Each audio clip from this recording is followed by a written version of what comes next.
Good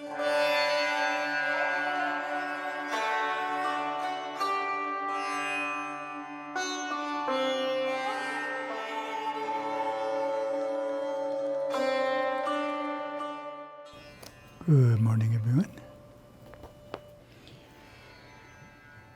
Continuing with our Merging with Siva series, River of Life, a talk which was given in 1957. So last talk we mentioned how the Ganges is both an outer river of water and an inner river of spiritual or actinic energy. This talk begins with a similar look at Mount Kailas. So we have a very short definition in our lexicon. Kailas, the four-faced Himalayan peak in western Tibet that is 22,028 feet tall.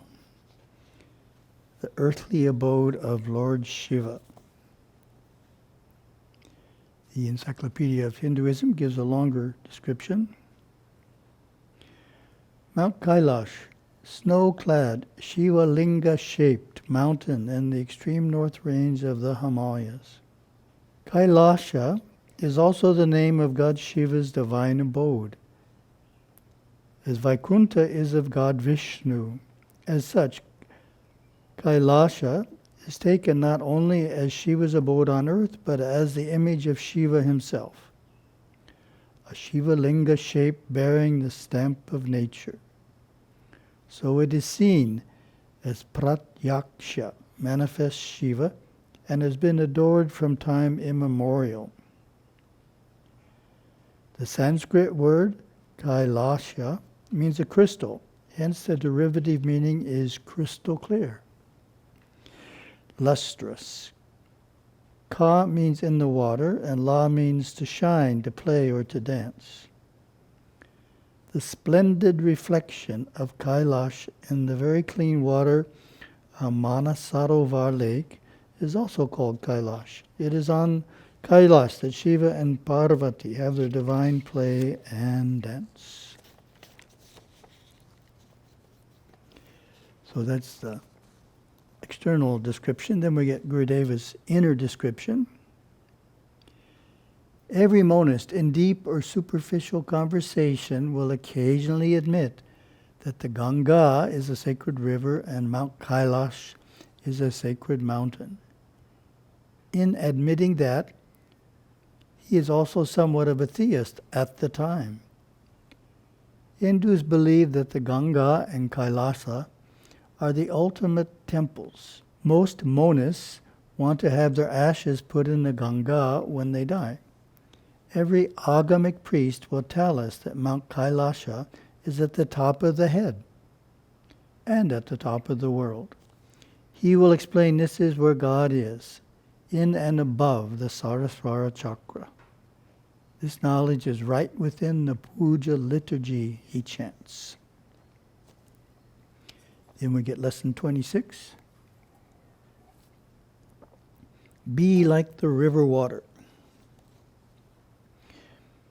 You can plainly see that we have to go into the subconscious basement and straighten it out. If need be, by letting go and becoming free. That's easy to say, it's a little more difficult to do. Why? Because the basement took time to fill, and it takes time to clean.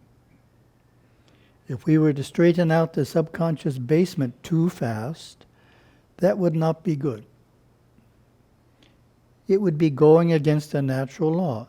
It would be like pouring hot water on plants as they do commercially to make them bloom quickly. We must not force natural laws, so we take time in our spiritual unfoldment. The more time you are willing to take, the less pressure you have on yourself, and the faster you will attain a permanent enlightenment. Let's look again at the river of life as it flows into the sea, and again relate that to ourselves and see ourselves letting go of the river banks, merging ourselves into this river, flowing with it, and realizing ourselves as the essence of life. Let us not worry about the past ever again. Do not even think about the past. Face everything that comes up in the light of the present, not in the darkness of the past. Be like the river water. Water flows freely, anywhere, easily finding its way around rocks and trees. Be pliable in your life, moving in rhythm with life. Let go of everything that blocks the river of life's energy. Watch your thinking and be careful of your thoughts. Judge every action that you make, judge every word you speak with this law. Is it true? Is it kind? Is it helpful? Is it necessary? Become your own kind judge and make every second a day of judgment. For every second is really a day if you live life fully. If you live life completely each second, you will experience many days inside each 24 hours. Be free from life's attachment and don't allow any more negative attachments to occur in your life. Loosen yourself, be free. Attachments bring all sorts of complications. Freedom brings no complications at all. So that is what we have to do. Recreate our lives each second. Become affectionately detached and manifest a greater love through action. Selfless service to mankind makes you free in the world of mortals. Measure yourself objectively with the river of life and merge with it into the sea of life. Let your service to mankind begin at home and radiate out to the world. Begin at home with those closest to you before venturing out among friends and strangers. Let your example be your first teaching. Be free from the past. Abide in the present. Detach yourself from the future and live in the eternal now. And we have some of my comments. First one is on taking time. Interesting. So if you try and rush spiritual unfoldment, it's counterproductive in that it will take longer to achieve a permanent enlightenment. Interesting. The more time you're willing to take, the less pressure you have on yourself, then the faster you'll attain a permanent enlightenment. So we want to find the right speed. That's the key that Gurudev is saying. Sometimes, it happened recently, talking to a family, and one of the family members will say, I want to realize the self in this life. And they're generally in their 60s when they say that, 60-year-olds. And they think that they can do it. So there's no sense of the timing involved in the process. So I try and say something polite in response. But it's a long journey, multiple lives for most people, and we need to pace ourselves at the right pace. If we go too slow, meaning we're not putting in enough effort, then it's taking longer than it needs to. If we go too fast, it's counterproductive. It's like doing a task so fast, you're not doing it correctly, and you end up having to do it over again. You have to find the right speed in each task and not go faster than that, because you'll actually take longer.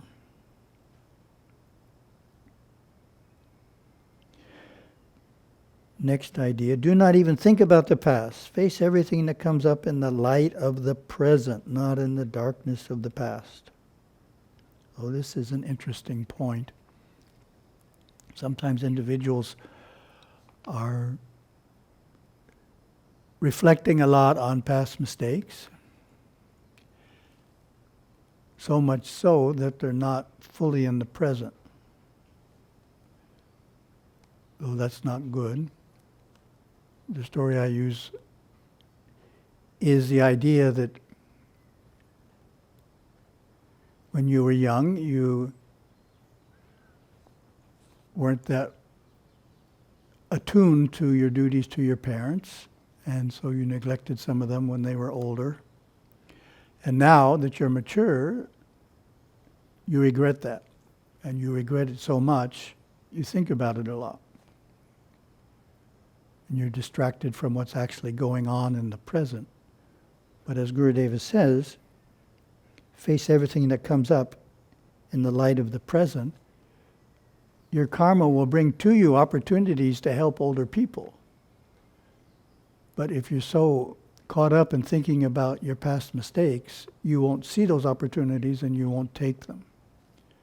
So we need to let the past go and realize that everything in the past that didn't work out as we wished it did, being a wiser person now, will come around again. So we want to pay attention to the present.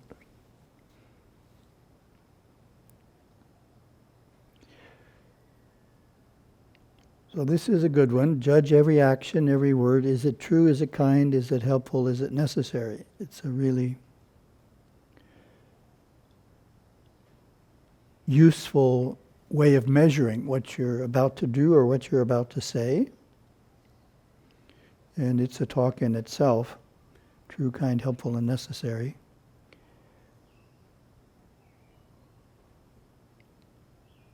But it's a good principle if you haven't used it in your life to pick it up and use it on a regular basis.